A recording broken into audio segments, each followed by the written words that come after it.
All right. Wednesday recap. Um, Today we have no news. And tomorrow we have red folder news. So not expecting crazy price action, only risking my normal amount. Um, but going into the day, going to the 15 minute, right? Um, Overall I am bearish. But I did want to see us retrace into this leg that we dumped from yesterday. I want to see us fill in at least this 15-minute gap right here and then go down to possibly previous day low. Um, Previous day high was kind of out of the question just because we don't have red folder news and it's like that is hundreds and hundreds of points. So I don't expect price to go up there today, maybe tomorrow. Um, because we have red folder news, but yeah, today going into the day, we created an SMT with this London high. ES swept it and Q didn't. But we had to keep in mind that ES also created equal highs with Asia highs. So even if we have an SMT, I do want to see that high ran through.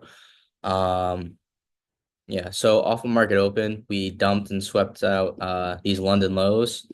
And then we continuously dumped all the way down to previous day lows where we put in an SMT because ES did not sweep that low yet. ES came close, but it swept London lows, so at least swept some sort of liquidity. So uh, we're pretty correlated. Both assets swept high resistance liquidity. We have SMT with previous day lows. And now I want to see a change of state of delivery or a market structure shift. I'm looking more into change of state of delivery because I want to see if I can get entries on that instead and see what the best possible entries are. Just just so like because market structure shift, like you can miss out on an entry pretty easily because all the price has to do is just not retrace.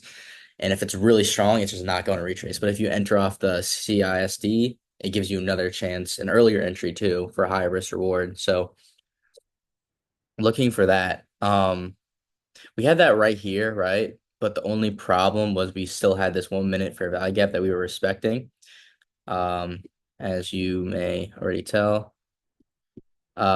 So we then inverse this fair value gap, this bullish BISI. And so previously lows are swept after that. And then we had this low right here, right? That I wanted to see swept one more time. Because we swept out this initial people that were all going long. And now people, since that was swept, now people are going long again. So I want to see that low swept because that's where their stop losses are. And we did see that. And now I want to see a chain of state delivery. So looking at price right here.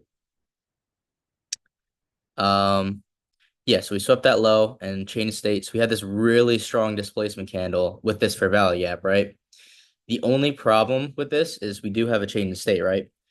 But there is no SMT at the lows, and I have noticed that for chain of state deliveries, it is a lot higher probability to see an SMT at the lows because that's more of a sign that price is going to reverse directions then. We didn't get that SMT, but we did have this fair value gap, right? So I just want to see how it was respected. If it was respected, then we broke past that high, and then we opened up like another fair value gap. That would have been my entry.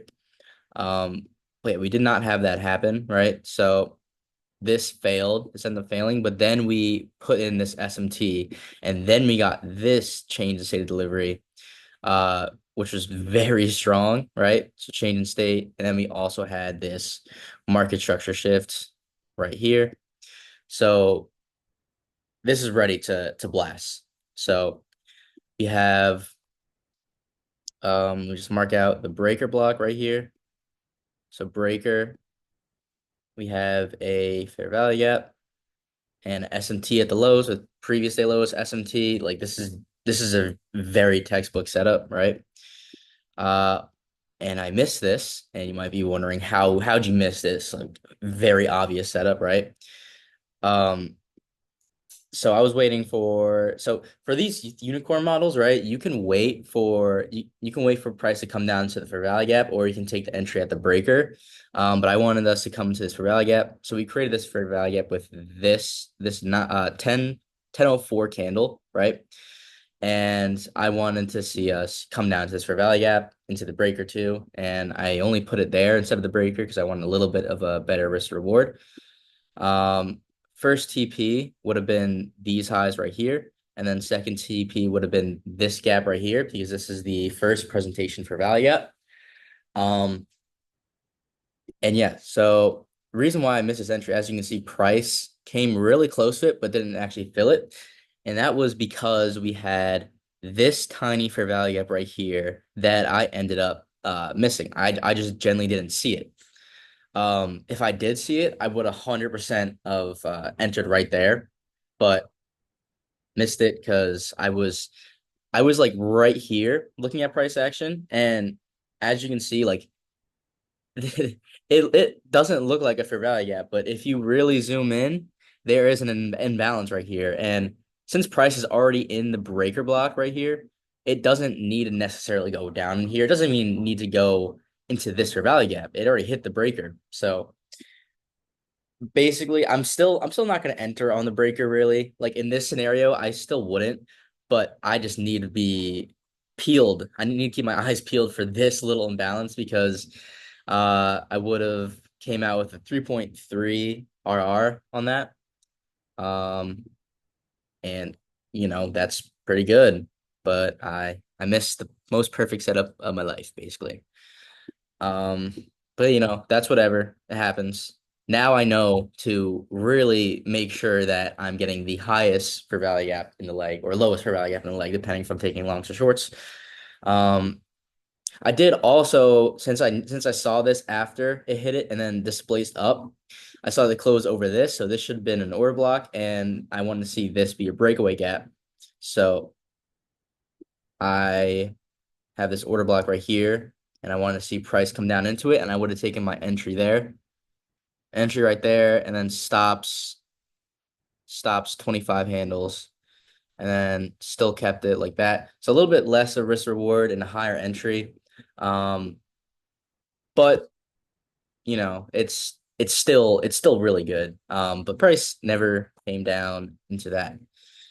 So that was unfortunate. And then as soon as we got to right here, and right here, there's this fair value gap right here. It's also a 5 minute fair value gap. Uh, ES was up here already, and I did want to see these equal high swept. I was pretty confident that these are still going to get swept because we did have this low resistance liquidity right here. And usually when we hit one of these highs, like right here, all of them are going to be swept. So I still thought the draw was higher on both, but it already shot up that fast. And I know as soon as it puts in this SMT up here, there is a much bigger chance for us to reverse. So uh, really, really wasn't confident with an entry this high up into the leg. Um, but what I did see, which is worthy of noting, right? So we had this 5 minute for rally gap that I wanted to see us fill and then displace back up, right?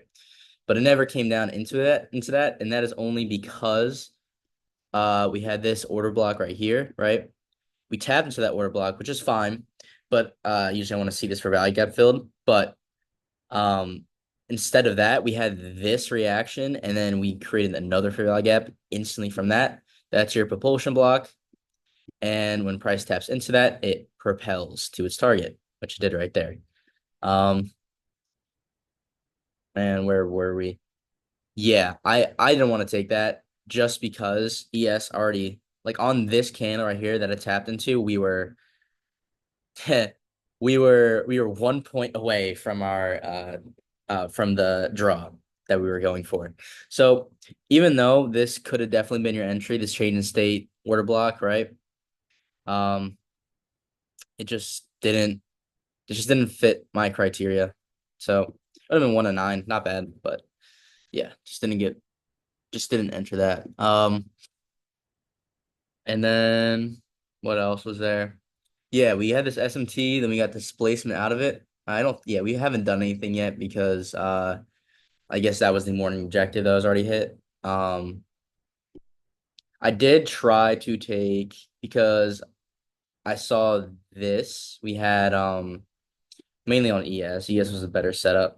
But yeah, we swept all these highs, right? We came into a hourly fair value gap after sweeping all that liquidity, SMT at the highs, and we had this breaker block and a fair value gap, so 5 minute unicorn entry.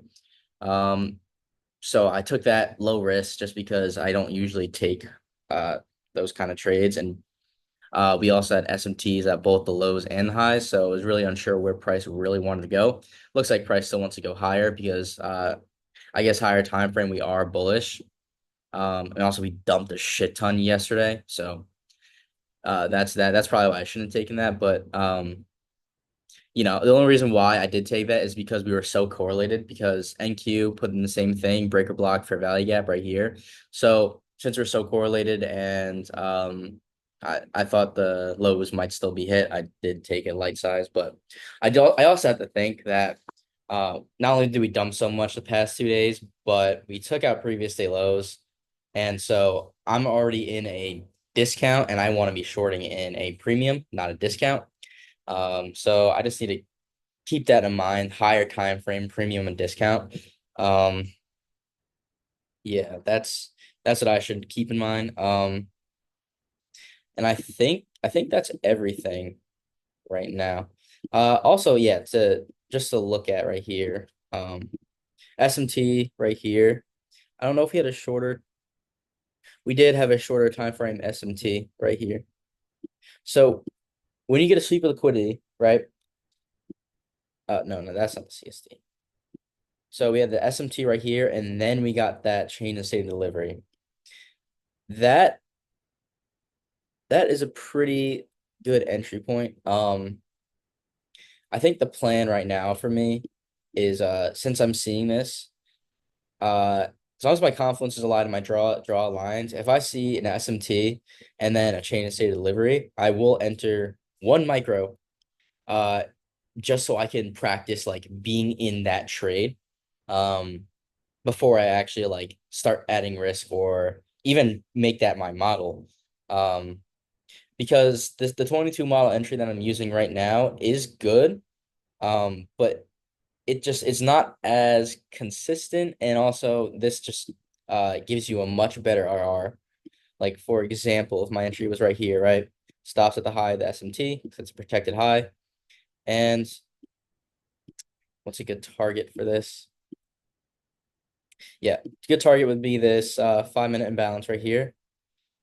That right there is like, I don't know, 3/4 of that move, but it's a much higher not much higher, but it's like one RR more already. So let's say I took it from the CSD down here, right? Oh well, actually there was no entry. Um, I actually there would have been this, I guess. Yeah, this order block, right? So this would have been your CISD. Um, yep. And so it wouldn't have given you a much higher RR right here, but it would have actually got me into the trade in the first place. So uh yeah, it came out to about 0.2 more RR than the original trade. So as you can see, like CISD is really, really important, and also just something I really want to focus on because I for the 22 model, like it's very clear in my head exactly what I need to look for. I can focus on other stuff now too because like that's just like second nature to me now is just seeing those setups. Um, Today was a bad example because of that little fair value gap. But I do want to take a look and watch these SMT at the lows with the CISD, and I want to just start trading that a little bit and gaining confidence with that, and see if I want to make that my model maybe because it seems pretty good. It seems to bring pretty good returns. So I'll be looking at that for a while, and that's it for today. Unfortunately, I missed that setup, but I'm gonna take a look at the PM session and see if I want to take anything. I am down like 150 today, so really not big at all. So I'm willing to risk my normal like 500 probably, if there's a good setup, but we'll see. And if I do take a trade, I will make another video about it. But usually I don't take trades in the PM, just because it's usually not as clean as the AM, but Yeah, I'll keep you posted.